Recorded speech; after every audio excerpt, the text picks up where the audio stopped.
I was thinking let's just add up the screws for now and keep it at its place. So I've shown you this website in one of my previous video. Now I'll be just downloading the step file. You have to create your profile first, and after which you can download the step files. I've downloaded the step file in the working directory of my this project where I'm working in.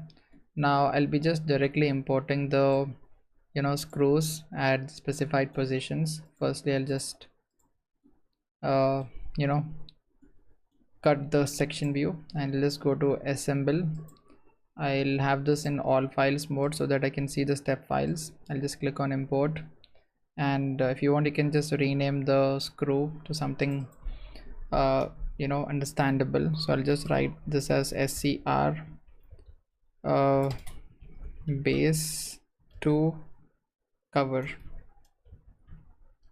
All right, so I'll just press OK, and I'll be getting this in a separate window. Firstly, I'll select the coincident surfaces and then the coaxial surfaces. Ensure that the correct constraint type is selected and you have the screw placed at its position.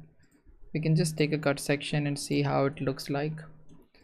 So I've just selected the height of the screw to be somewhere around 5 by 16 of inch, and it depends on your requirements as to what should be the length of the screw. Now this is a material removal screw, so it removes material and engages with the counterpart. You can clearly see the clearance hole, and this is the tapped hole. I'll be just repeating really quick on the other side the same assembly constraints, so that I'll have the screw at all the positions. Now if you want you can just select all the screws and maybe change the color of screws something darker.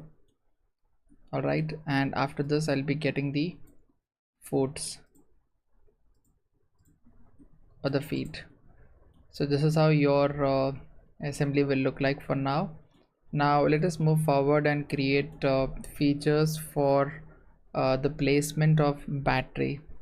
All right, let us move to the next video.